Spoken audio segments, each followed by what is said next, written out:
My name is Thea. I'm 31 years old. And for my entire adult life, I believed my family when they said I was the failure, the one who quit college, who sold chairs, who didn't belong at the table. I believed it for over a decade. Then Grandpa Harold died. And at the will reading, while my sister got $500,000 and my uncle got a lake house, I got an envelope. Just an envelope. The room laughed. What was inside? A phone number. A name I'd never heard. And a trust worth $38 million that had been waiting for me since 2005. All of it unraveled in 72 hours. And the person who never saw it coming? My Uncle Victor, still pouring Harold's expensive wine that same evening, already sitting in his chair. Before I do, take a moment to like and subscribe, but only if this story earns it.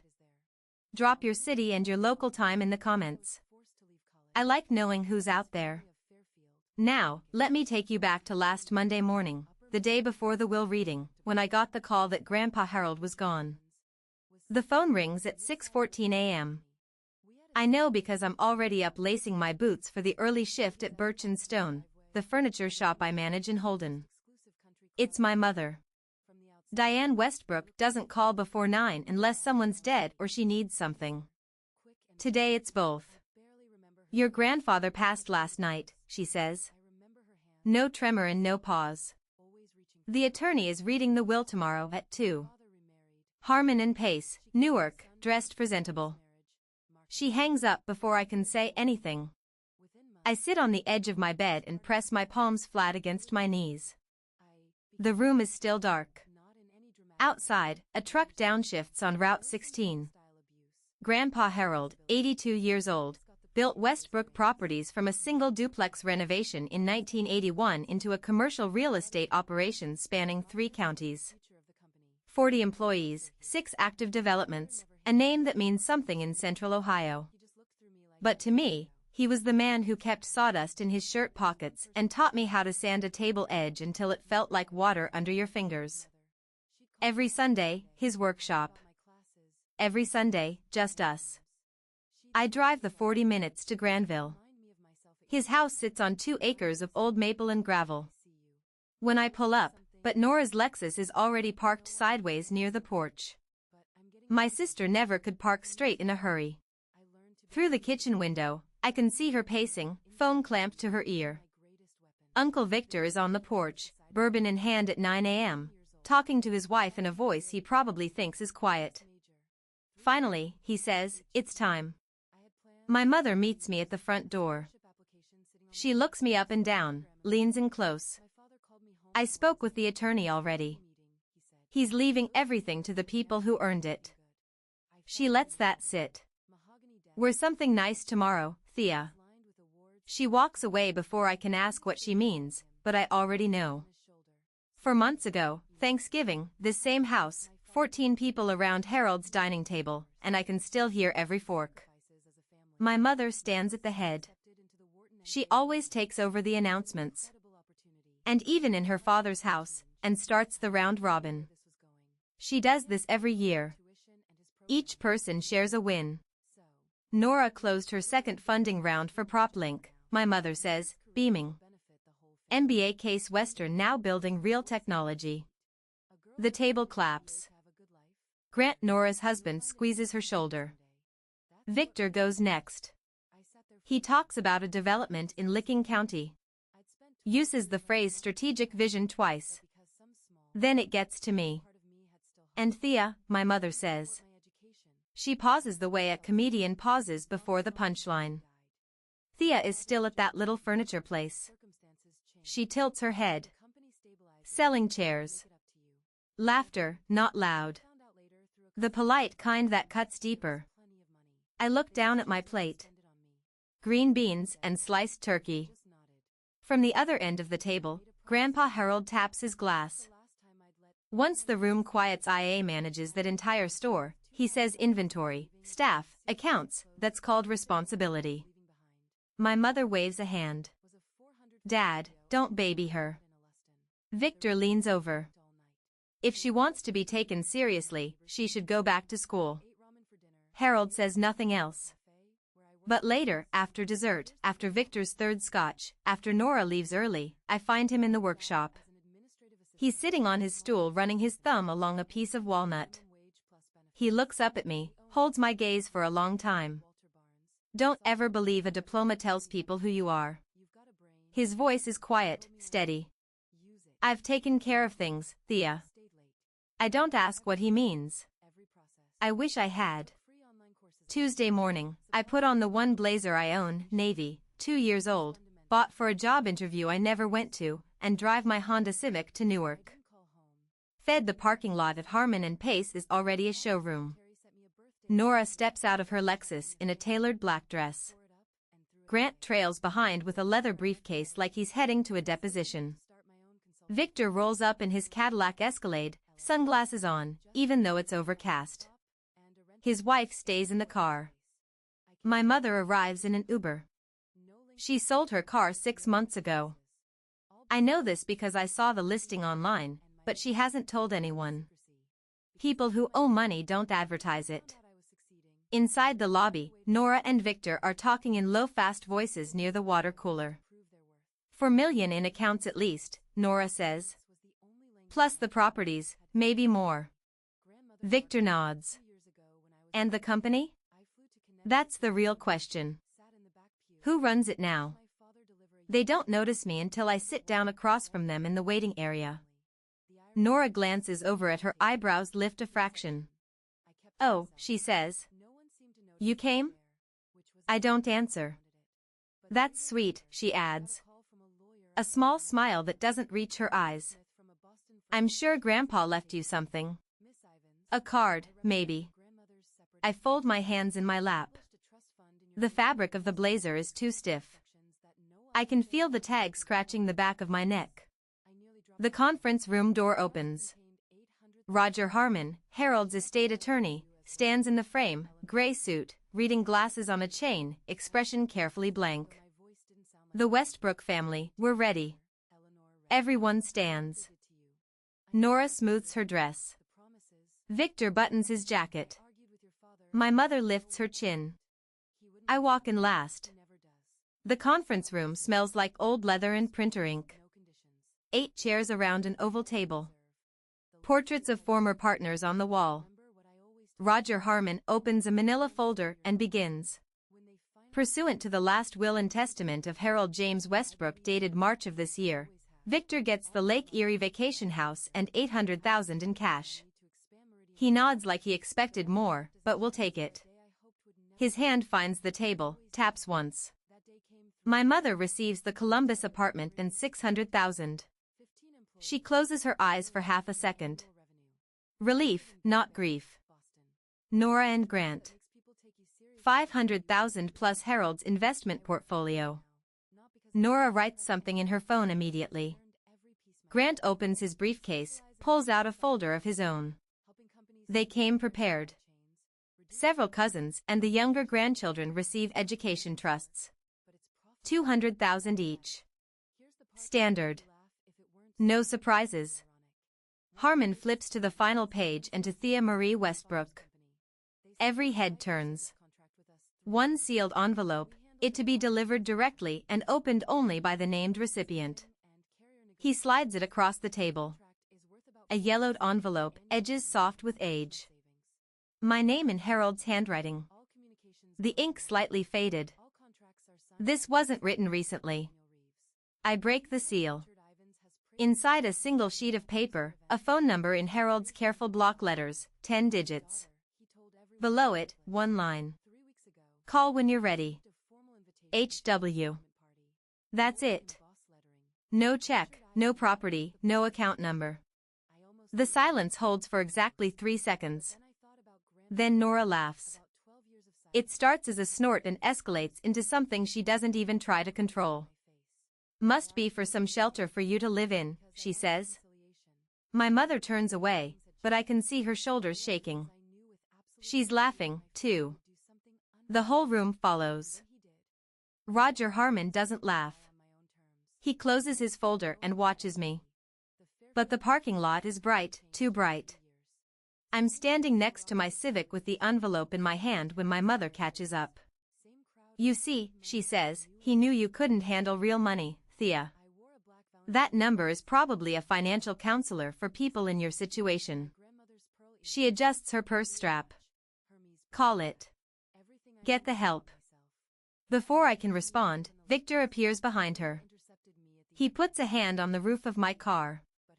Casual, the way people do when they want you to know they're bigger than you. Listen, if whatever's in that envelope has anything to do with the company that goes through me. I'm the COO. Have been for 10 years. He taps the roof twice. We clear? I say nothing. Inside Nora's Lexus, I hear her laughing with Grant. Then my phone buzzes. Group chat. The family thread I've been muted on for months. And Nora's message. Update. Thea got an envelope. Just an envelope. Grandpa's final joke. 3 laughing emojis from a cousin. A heart react from my mother. I sit in the driver's seat. Close the door. Lock it. The envelope sits on the passenger seat. Harold's handwriting stares up at me. Call when you're ready. My hands are shaking. Not from fear, from something else. The feeling you get when every person who's supposed to love you just proved they don't. And you're sitting alone in a parking lot deciding whether to believe the one person who did. I pick up my phone, dial the number. It rings once, twice, 3 times. A man's voice, calm and measured. Hello, I've been expecting your call. I grip the steering wheel with my free hand. Who is this? My name is Raymond Alcott. Your grandfather appointed me 20 years ago. But we need to talk, Miss Westbrook. I need to pause here for a second because that moment sitting in that parking lot with my phone pressed against my ear was the moment everything split into before and after. If you've ever been dismissed by the people who were supposed to believe in you, you know exactly what that silence feels like before someone finally says your name like it matters. Hit subscribe if you want to hear what Raymond told me next. And tell me in the comments, have you ever opened something everyone said was worthless and found out it was everything? Raymond Alcott speaks the way attorneys speak when they've rehearsed something for years and finally get to say it. Your grandfather established an irrevocable trust in 2005. You are the sole beneficiary. I stare through the windshield as a pigeon lands on the hood of Victor's Cadillac. I don't understand a trust. I can't discuss the specifics over the phone, Miss Westbrook. We'll need to meet in person. Bring valid identification, driver's license, birth certificate, social security card. Tomorrow morning, 10 o'clock, my office in Columbus. I write the address on the back of a gas receipt. Mr. Alcott, why me? He's quiet for a moment. When he speaks again, his voice is different. Less attorney, more human. Your grandfather told me something when he set this up. He said, the one who comes when I fall, not for what I can give, but because I fell. That's the one I trust with what I built. He watched his family for 20 years after that. Thea, you were the only one who showed up. My throat tightens. He also built in a condition. Raymond continues, if you never called this number, if you threw the envelope away or ignored it, the trust would transfer to a charitable foundation permanently. Harold wanted the person who received this to come forward on their own. No prompting, no hand-holding. So, if I hadn't called, everything would have gone to charity. Your family would have kept only what was in the will. I press my forehead against the steering wheel. The vinyl is cool. I'll be there at 10 o'clock, I say. Good. And Miss Westbrook? Yes. Your grandfather spent 20 years making sure the right person would pick up this phone. You just proved him right. I hang up. And for the first time all day, I cry. Not because of money, because Harold believed me when I didn't even believe myself. That evening, yes, my mother throws what she calls a memorial dinner at Grandpa Harold's house. The Westbrook way of grieving. open the expensive wine and divide up the furniture. Victor sits at the head of the table, Harold's chair. He doesn't even hesitate. I'll be taking over operations at the company, he announces, swirling a glass of Harold's 2012 Cabernet. Dad would have wanted continuity. Nobody challenges him. Nora is too busy mapping her 500,000 onto PropLink's burn rate. Grant has his laptop out at the dinner table running projections. My mother lifts her glass. To Harold, she says, and to the family he provided for. They drink. I hold my glass, but don't sip. Thea, my mother says, turning to me with that specific brightness she uses when she's about to draw blood in front of a crowd. Do you want to show everyone your envelope? I'm sure we'd all love to see the phone number. She laughs softly. Maybe we can all call and see who picks up.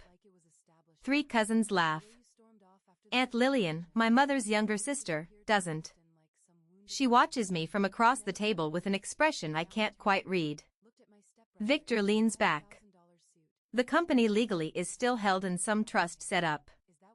But those things expire when the grantaire dies, so it falls into the estate, falls to us. He says this like he's reading a textbook he skimmed on the drive over. He's wrong. Irrevocable trusts don't expire when the grantaire dies. I know this because Raymond Alcott explained it to me 4 hours ago, but I don't say a word. I eat my dinner. I wash my plate. I leave before dessert. Victor pats my shoulder on the way out. Chin up, kiddo. At least you got something. Some people don't even get an envelope. I drive home with both hands on the wheel and the gas receipt with Raymond's address folded in my pocket. My apartment is 700 square feet above a dry cleaner on Main Street in Holden. The radiator clicks. The fridge hums. I set the envelope on the kitchen table and sit across from it like it's another person in the room. Call when you're ready. HW. I remember the year I wrote those initials on get well cards every single day. I was 19. Harold had a minor stroke, left side weakness, slurred speech for 2 weeks. The doctor said he needed daily physical therapy and someone to manage his medication schedule. My mother said he has a nurse. Victor said, I'm swamped at the office. Nora was in her 2nd year at Case Western and didn't come home for 3 weeks. I dropped my semester, drove to Granville every morning at 7, helped him with his exercises, grip strength, balance drills, the slow walks around the property that he hated, and I made him do anyway. I sorted his pills into the weekly organizer, read him the newspaper when his eyes were too tired. 4 months later, Harold was back at full capacity. His doctor called the recovery remarkable. I never went back to Ohio State. The scholarship lapsed. Nobody in my family offered to cover tuition. My mother told her friends I just wasn't college material. Now I lay out my documents on the bed. Driver's license, birth certificate, social security card. I set my alarm for 7. My phone buzzes. The family group chat and Nora has posted again. Talk to my attorney. Any trust Grandpa set up can be challenged if we prove diminished mental capacity. He was 82 with a stroke history. We have a case. Victor replies, good. The company belongs to the family. I read it twice. Then I set the phone face down and turn off the light. Tomorrow, I walk into Raymond Alcott's office and find out whether Grandpa's last words to me were a promise or just a goodbye. Raymond Alcott's office sits on the 3rd floor of a limestone building on East Broad Street in Columbus. No flash, no glass tower, just a brass nameplate and a receptionist who knows my name before I say it. The office itself is small and ordered. Law books, a mahogany desk. On the wall behind Raymond, a framed photograph of 2 men standing in front of a half-built duplex, grinning. Harold, maybe 50, in a hard hat, Raymond beside him, younger, thinner, holding a set of rolled blueprints. That was 1993, Raymond says, noticing where I'm looking. First project we ever worked on together. He did the building. I did the paperwork. We never stopped. He opens a leather binder and lays the documents flat. In 2005, your grandfather established an irrevocable trust. I am the appointed trustee. This trust is entirely separate from his will. It does not pass through probate. It is not part of the estate. It cannot be affected by any challenge to the will. I nod slowly. The trust holds 100% ownership of Westbrook Properties LLC, the operating company, the development projects, the long-term investment accounts. A current estimated value approximately $38 million. The number sits in the air between us. I don't reach for it. Why me? I ask. I don't have a business degree. I manage a furniture store. Raymond removes his glasses, sets them on the desk. Harold said this to me word for word. The one who dropped everything to help me when I fell. That's the one I trust to hold what I built. He slides a signature page across the desk. You have 30 days to accept or decline. If you accept, ownership transfers immediately. There's also a personal letter from Harold, but it can only be opened after you sign. My pen hovers above the line. I don't sign yet. I need to think. Raymond nods. Take your time. That's exactly what Harold expected you to say. Before I leave, Raymond turns his laptop toward me and dials a video call. A woman appears on screen. Short silver hair, reading glasses pushed up on her forehead, a no-nonsense jaw. Behind her, an open-plan office, desks, monitors, a whiteboard covered in project timelines. Thea, this is Margaret Donnelly, Maggie. She's been the acting CEO of Westbrook Properties for the past 3 years since Harold's health declined. Maggie studies me through the camera the way a contractor studies a foundation, looking for cracks. So, you're the one Harold talked about? I guess so. I don't need to know if you have an MBA. She says, I need to know if you're honest. Harold said you were. If you take this position, I'll stay on for 12 months to train you. After that, it's yours. I swallow. What does taking this position actually look like? A day-to-day? It looks like showing up, learning the projects, trusting the people Harold hired, making decisions when decisions are needed. She pauses. It also looks like dealing with your uncle. Victor called me 3 times yesterday demanding access to the CEO office. I changed the locks. Raymond interjects. If there's no confirmed owner within a reasonable time frame, Victor could petition for temporary management authority. The court may grant it. Maggie leans closer to the camera. There's something else you should know. In the last 6 months, Victor submitted over $200,000 in inflated expense reports through the operations budget. Harold flagged it before he passed, but didn't get the chance to address it formally. She lets that settle. That's one of the reasons Harold never let Victor take the wheel. The call ends. I sit in Raymond's office for another 10 minutes, staring at the photograph on the wall. 2 men building something from nothing. Harold chose me to keep it standing.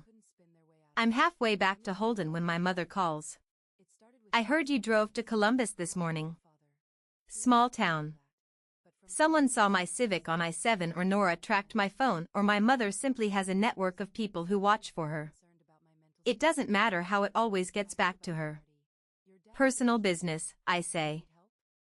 Thea. Her voice drops into the register she uses when she wants compliance disguised as concern. If that envelope has anything to do with money or the company, you owe it to this family to share that information. I don't owe anyone anything, Mom.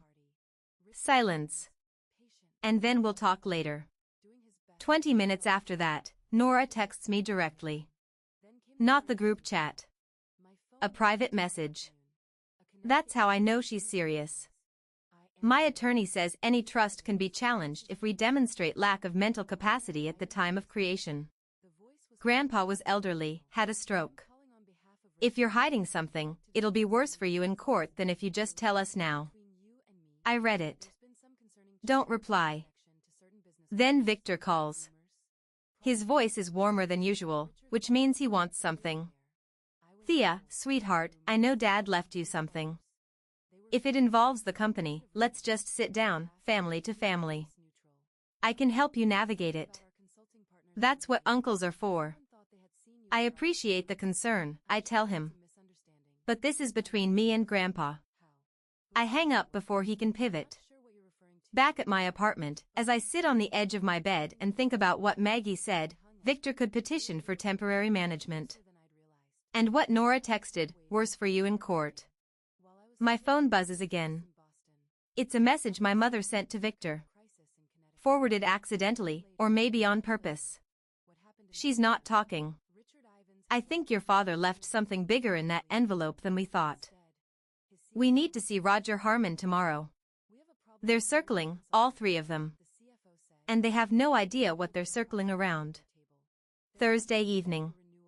My mother calls a family meeting at Harold's house. Not a suggestion, a summons. I pull up to 12 cars. She invited everyone, not just Victor and Nora. Aunts, uncles, cousins from the secondary branches.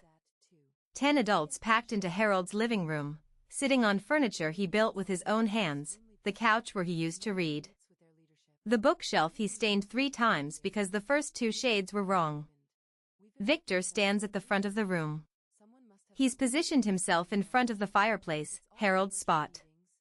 He's even wearing a blazer. We need to discuss the future of the company, he begins. I've been COO for 10 years. I know the operations. I'm proposing this family authorize me as interim director until we sort out the estate. Nora backs him immediately, and we need to talk about Thea's envelope if it has any connection to estate assets. The family has a right to that information. Every eye in the room shifts to me. I'm sitting near the window in the straight-back chair Harold used to pull up when there weren't enough seats. The envelope was addressed to me, I say. It's my personal property. It left to me specifically in the will. Victor turns. His voice hardens. Thea, you don't have a degree. You don't have business experience. You don't have a seat at this table. He steps closer. If my father gave you anything related to the company, it was the mistake of an old man at the end of his life. And we'll prove that in court. The room is silent. Nobody disagrees with him. Nobody looks at me except Aunt Lillian. She's sitting in the corner with her hands in her lap. She doesn't nod. She doesn't look away either. Victor isn't finished, but I can feel what's coming next. And it's not from him. It's from Nora. Nora stands. She's been waiting for this. I can tell by the way she smooths her skirt before she speaks. This is rehearsed. I'm going to say what everyone's thinking. Her voice carries the practiced clarity of someone who's pitched to investors. Thea is not qualified to manage a cent, let alone a company. She runs a furniture store in a town of 4,000 people. The annual revenue of that shop is probably less than Uncle Victor's bar tab. A few people laugh. An aunt I barely know shakes her head like she's watching something sad on television. Nora keeps going. Grandpa loved Thea. We all know that. But love is not a reason to hand someone a business. My mother lifts her chin, her signal that she's about to deliver the final word. I don't want to hurt you, sweetheart. She looks at me with the face she's perfected over decades. Tender on the surface, steel underneath. But you're not ready. You never were. It giving everything to Uncle Victor is the best thing for everyone, including you. I look around the room.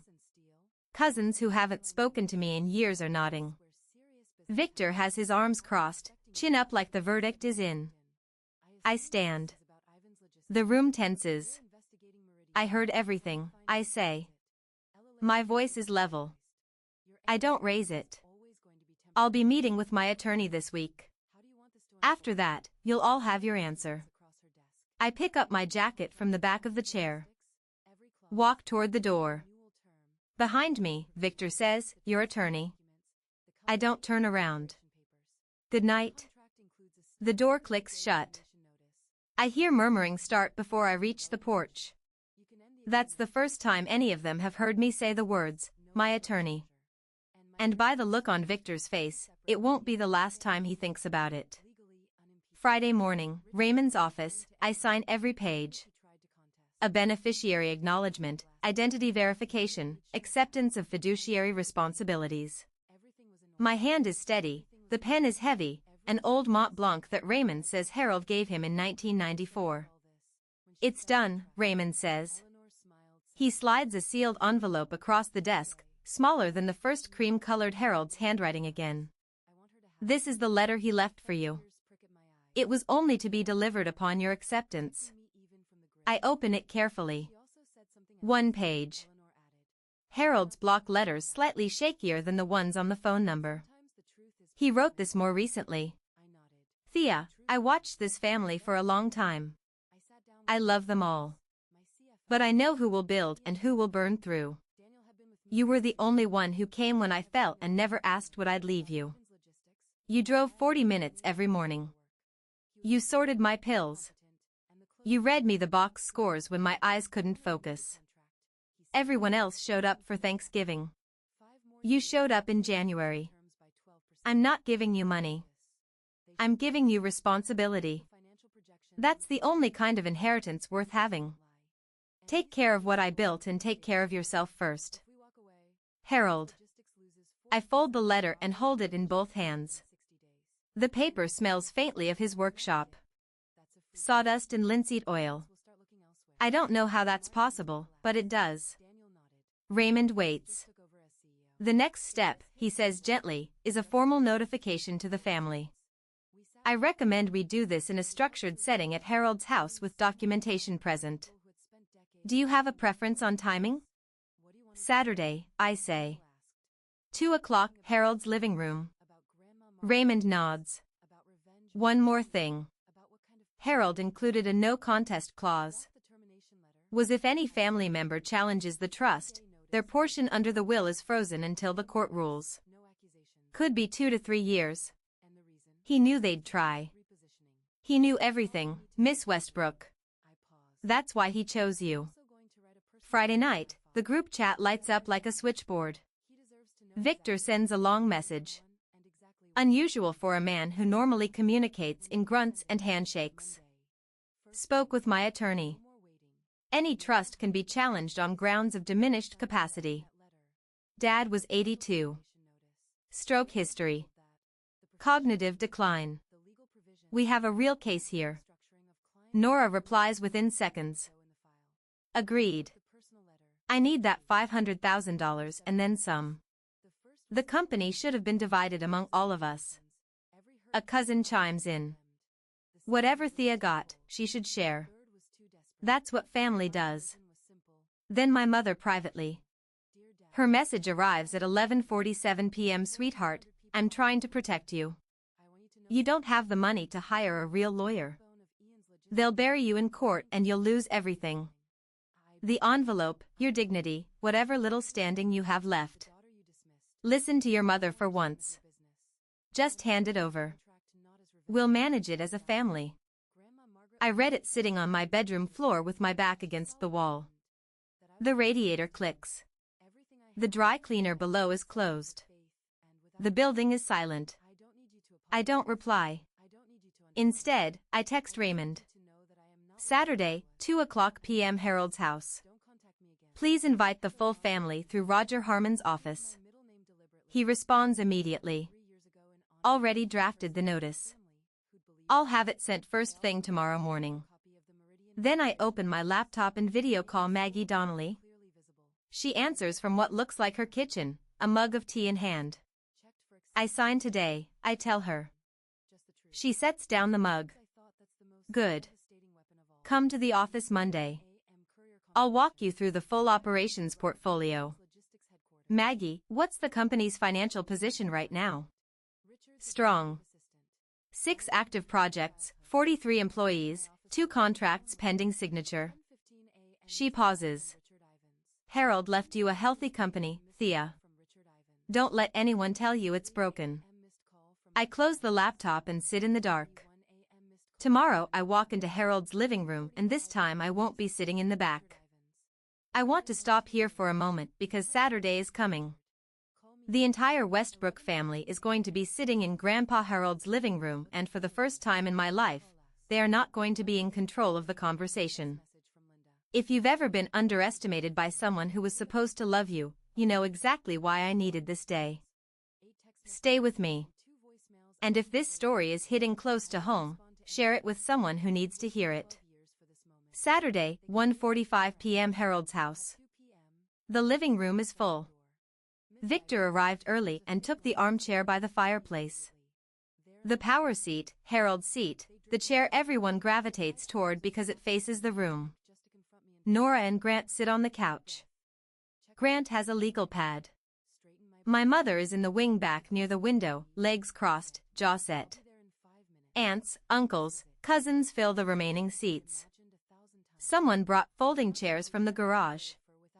12 people total.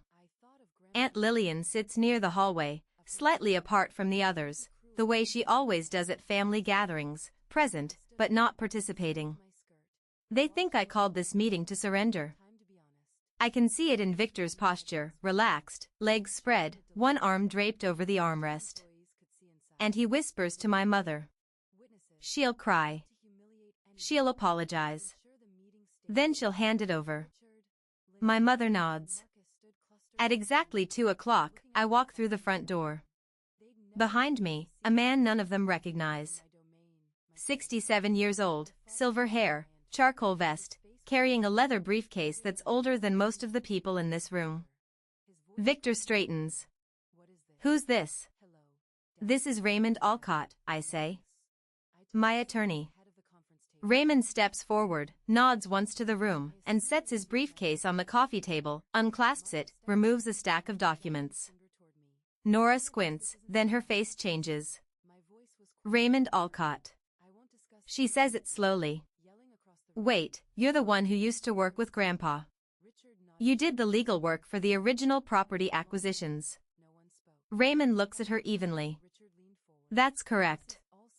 The room shifts. I can feel it. The temperature drops 2 degrees. Victor uncrosses his legs. Grant puts his pen down. My mother grips the arm of her chair.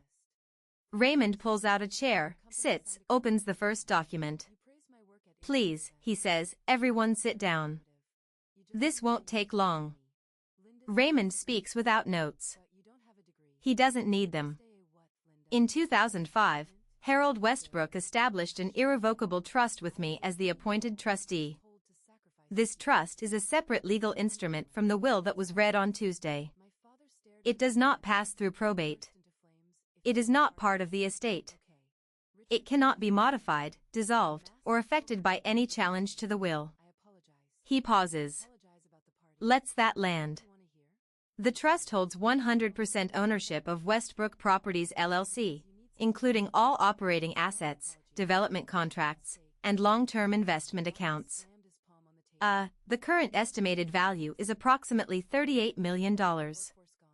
Nobody moves. The sole beneficiary of this trust is Thea Marie Westbrook. Victor's mouth opens, closes, opens again. No sound comes out. My mother's hand goes white on the armrest. Nora stares at me, then at Raymond, then back at me. Her face has gone the color of printer paper. Grant reaches for his legal pad. His pen shakes. Thea signed the acceptance documents 2 days ago. Raymond continues. Ownership transferred immediately upon her signature. This is effective and irrevocable. The silence is total. 12 people breathing and not one of them making a sound. Then Victor is on his feet. The armchair skids backward on the hardwood. This is fraud. His voice cracks on the second word. My father did not have the mental capacity to create something like this. He was 82 years old.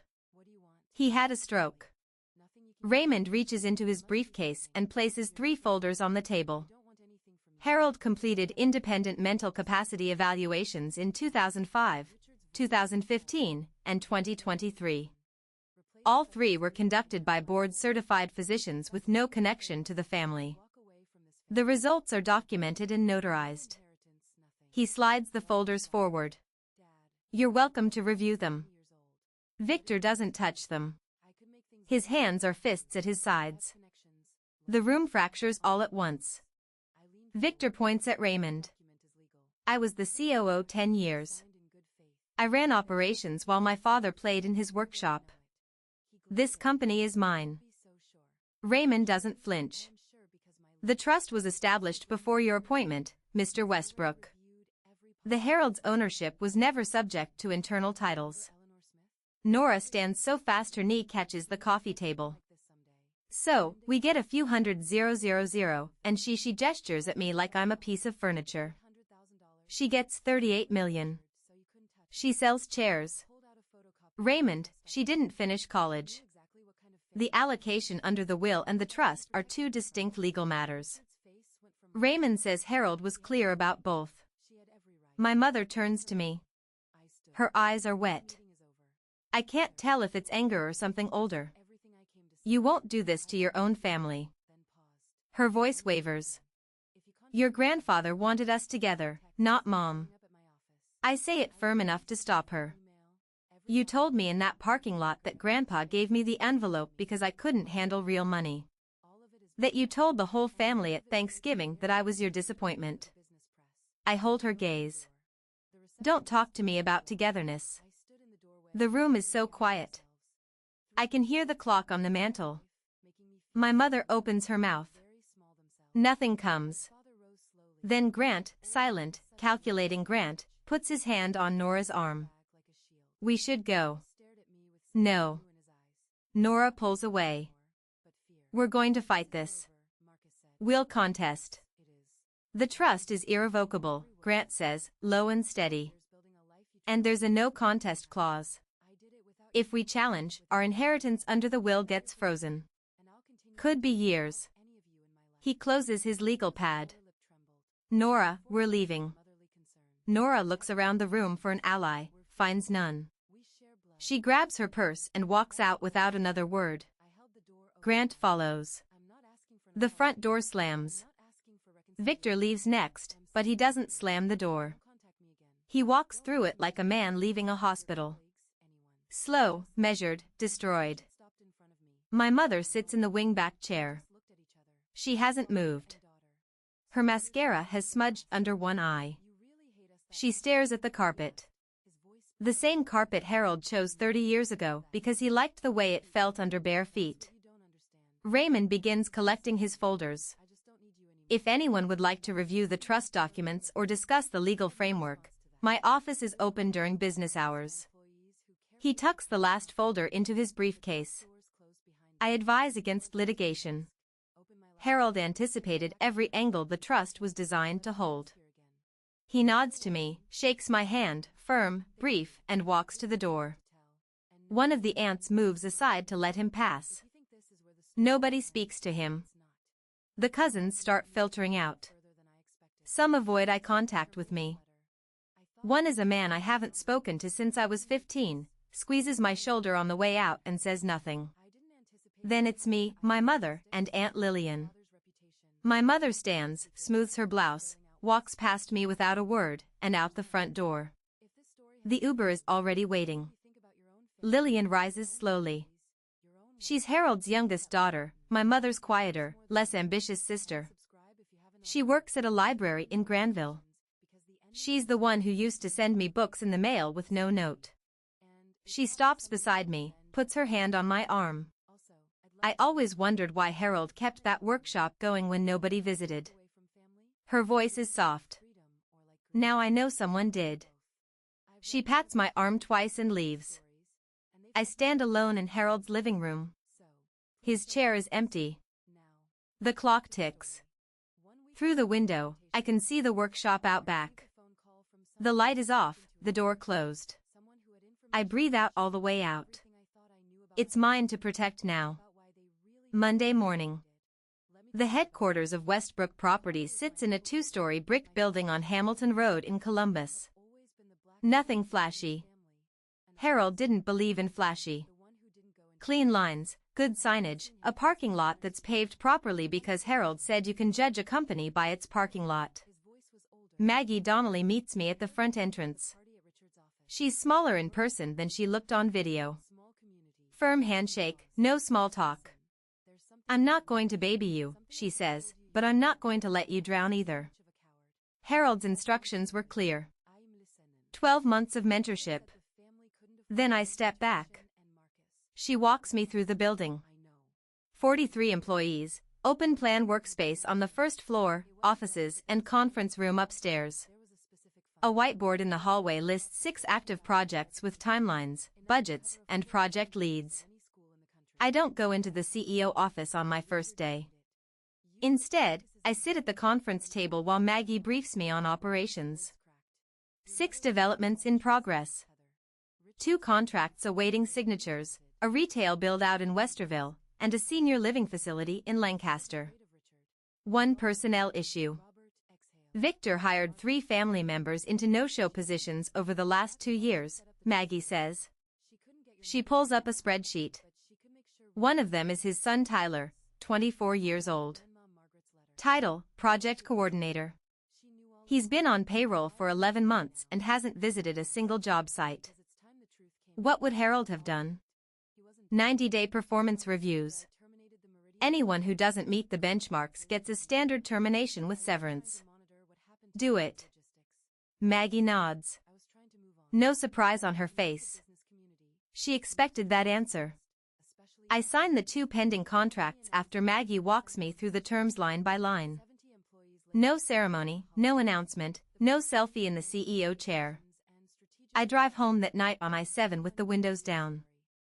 The corn is high along the highway. I'm terrified, but I showed up. That's what Harold taught me. You show up.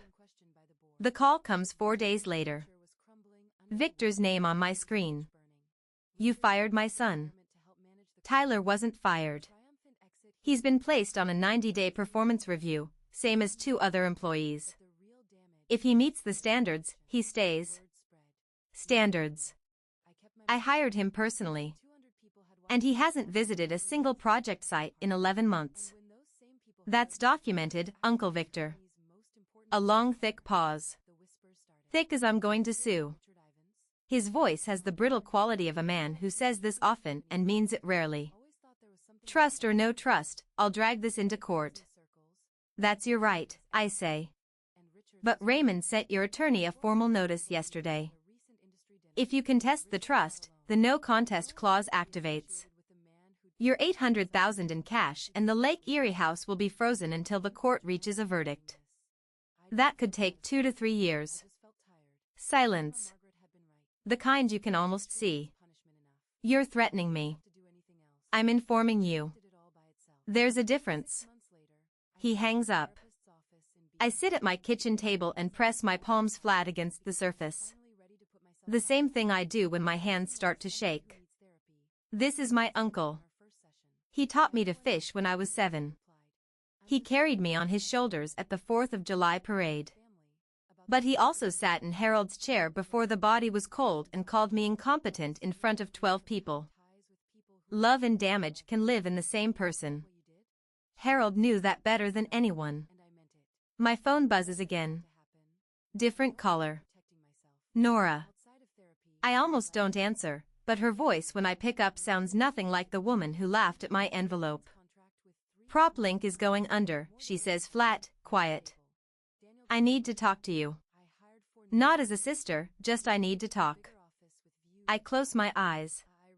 Coffee Tomo. Row, 9 a.m. The coffee shop is on High Street in Columbus, neutral ground. Nora is already there when I arrive, sitting in the back corner with both hands wrapped around a mug she hasn't touched.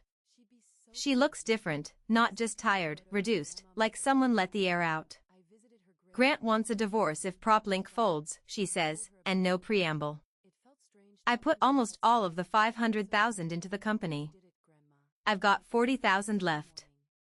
The product works, but I can't scale without capital. She stares at the table. I know what I said about your envelope. I know what I said about you selling chairs. I'm not going to sit here and pretend I didn't mean it at the time because I did. She swallows. I was wrong. I take a sip of my coffee. Let the silence work. I'm not going to give you money, Nora. Her jaw tightens. But Westbrook Properties is actively looking for a tech vendor to manage our property portfolio, scheduling, maintenance, tracking, tenant communications. If PropLink has a product that meets Maggie Donnie's standards, you can pitch it formally through the vendor process like any other company. Nora blinks. You want me to pitch? I want you to compete. If your product is the best option, we'll sign a contract. That's business. And if it's not, then it's not. And I'll wish you well. She studies me for a long time. Something shifts behind her eyes. Not warmth exactly. Recognition. You're different. She says I'm not different. You're just seeing me for the first time. Nora picks up her coffee, takes the first sip, sets it down. I'll have the pitch deck to Maggie by Friday. I nod. We sit there for another minute without talking. It's the most honest silence we've ever shared. 3 months pass. Here's what happens when inheritance meets reality. Victor contests the trust. His attorney files on a Tuesday, argues diminished capacity, requests an emergency injunction. Raymond responds with the 3 independent capacity evaluations 2005, 2015, 2023, all from board-certified physicians. The court reviews them in preliminary hearing and signals the case has no foundation. Meanwhile, the no contest clause freezes Victor's $800,000 and the Lake Erie property. His own legal fees hit $80,000 in 10 weeks. His wife, Carol, packs a bag and moves to her mother's house in Akron. She doesn't file for divorce. Not yet. But the silence between them says enough. Tyler gets his 90-day review. He fails every benchmark: attendance, project knowledge, communication, basic deliverables. HR processes his termination with standard severance. He takes it quietly. I hear later from Maggie that he enrolled in an electrician's apprenticeship program in Newark, his own choice. Nobody pushed him. My mother burns through her $600,000 faster than I thought possible. $400,000 goes to debts from the divorce she won't discuss. $150,000 on a new car and house renovation. Appearances, always appearances. 3 months in, she has $50,000 left and no plan. Nora pitches PropLink to Maggie. The product is solid. A cloud-based property management platform with real potential. Maggie is tough on her. 3 rounds of revisions, 2 technical audits, but the system works. Westbrook Properties signs a 6-month pilot contract worth $120,000. Not charity business. Grant pulls the divorce filing. And me? I'm at headquarters 5 days a week. I don't pretend to know everything. I ask questions that Harold would have asked. Is this good for the long term? Does this serve the community? Would I be proud of this in 10 years? I'm enrolled in an executive operations program online, not an MBA, something practical. I'm learning. That's enough for now. 4 months after the will reading, my mother calls and asks to see me. Not a summon this time. A request. We meet at a diner off Route 37. Her choice. She's sitting in a booth when I arrive. No makeup, hair pulled back. She looks 10 years older than she did at the reading. She orders coffee. I order the same. I'm broke, Thea. She says it the way you say something you've been rehearsing in the car. The divorce took more than I let on. I used the inheritance to cover debts I should have dealt with years ago. I have $50,000 left and no income. I wait. I wasn't going to tell you, she says. But I don't have anyone else to tell. Why not Nora or Victor? Nora's barely keeping her own ship afloat. And Victor hasn't spoken to me since the meeting. She wraps both hands around her mug. I'm not here to ask for money. What are you here for? She's quiet for a long time. The diner hums, plates clinking, the cook calling orders. I was wrong. She says it to the table, not to me. About the envelope, about what I said at Thanksgiving. About all of it. You said I was your biggest disappointment in front of the entire family. She closes her eyes. I know. Not I'm sorry, just I know. For Diane Westbrook, that's the most those words will bend. I set my mug down. I don't need you to apologize, Mom. Apologies are just words. I need you to stop telling people I'm your failure. When you talk about me to your friends, add to the family. I need you to stop. That's my boundary. She nods once. She stands, puts a 5 on the table, walks to the door. At the threshold, she turns. Your grandfather was right about you. Then she's gone. It's not healing, but it's a crack where the light gets in. 5 months in. Maggie drops a folder on my desk. A proposal Harold drafted 2 years before he died. A 36-unit affordable housing development in Holden, the town where I still live, the town where I managed a furniture store, and nobody thought twice about me. Harold wanted this built, Maggie says. Victor killed it, said the margins were too thin. Harold shelled it, but never deleted the file. I opened the folder. Site plans, cost projections. A note in Harold's handwriting on the cover page. This is where we started. We should give something back. What would it take to revive this? 12 months to build, about $4 million in capital. The land is already owned by the trust. Harold bought the parcel in 2018. She crosses her arms. It won't make us rich, but it'll house people who need it. Approve it. Maggie raises an eyebrow. You're sure? Victor would have said. Victor's not here. She almost smiles. I'll have the team start site prep next week. We name it Harold's Corner. No grand announcement, no press conference. I drive to the lot on a Saturday morning, put on a hard hat, and walk the site with the construction foreman, a man named Pete, who's been with Westbrook Properties for 22 years. You know, Pete says, kicking a cloud of dirt. Your grandpa used to walk every site like this. First one there, last one to leave. I drove Victor nuts because Harold would catch things Victor missed. Like what? Like everything. Pete grins. I stand at the edge of the lot and look out across Holden.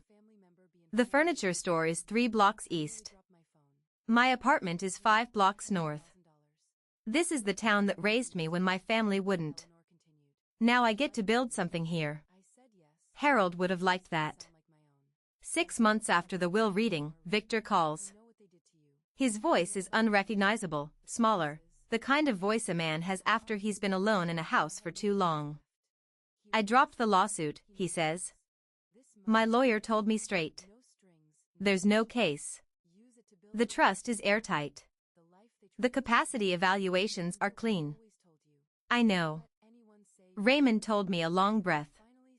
My $800,000 is mostly gone. Legal fees, living expenses. Carol's still at her mother's. I wait and I've learned that silence is more honest than rushing to fill it. Thea, I want to ask if there's a place for me at the company. I lean back in my chair. Through the office window, I can see the Westbrook Properties sign, the one Harold designed himself. Block letters on a green field. You have 20 years of operations experience, Uncle Victor. I'm not going to pretend that doesn't exist. So, but you'll go through the same hiring process as any external candidate. Application, interview, reference check, no special title, no COO. If you're hired, you start where the role fits. The line is quiet. And Victor, the inflated expense reports from the last 2 years. Maggie flagged them. Harold knew. If you come back, that ledger gets addressed formally. Another long pause. I understand. His voice catches in Thea what I said at the meeting about your grandfather being confused at the end about you not belonging at the table. He stops, starts again. He wasn't confused. He was the sharpest person in this family. I knew that. I just didn't want it to be true because it meant he saw me clearly, too. That's the closest thing to honesty Victor Westbrook has ever given anyone. Send your resume to HR, I say. And Uncle Victor, welcome to the process. He lets out a breath that sounds like it's been held for 6 months. 1 year later, Thanksgiving. Harold's house. My house now technically, though I still can't bring myself to call it that. I kept everything the way he had it. The walnut bookshelves, the carpet he chose for bare feet, the dining table he built from a single slab of reclaimed oak in 1987. His chair sits on the head of the table, empty, a small bunch of yellow chrysanthemums in a mason jar on the seat, his favorite, the ones that grew wild along the workshop fence. My mother arrives early. She comes into the kitchen without being asked and starts peeling potatoes. It's the first time in a decade she's helped prepare a meal in this house. She doesn't say my daughter the CEO to anyone. What she says is, Thea makes a better turkey than I ever did. She means it as a compliment. I'll take it. Nora and Grant come together. PropLink's pilot contract converted to a full 2-year vendor agreement with Westbrook Properties after Maggie's team confirmed the platform reduced maintenance response times by 31%. Nora calls me Em now. A small thing, but in a family that measures distance in syllables, it's everything. Victor arrives with Tyler. Victor went through the hiring process, interview panel, skills assessment, reference check. He was offered an operations manager position, not COO. He took it without argument. Tyler finished his electrician apprenticeship last month. He drove here in a truck he bought with his own money. Carol came back to Victor 2 months ago. They're in counseling. Aunt Lillian sits next to me. She squeezes my hand under the table and whispers, Harold's watching. I look around the room. It's not healed. Diane still can't say sorry. Nora still flinches when someone mentions the envelope. Victor still sits too straight like a man who's relearning where he fits. But they're here at this table, and so am I. After dinner, I step outside alone. The workshop sits 20 yards behind the house. A simple structure, corrugated metal roof, plywood walls.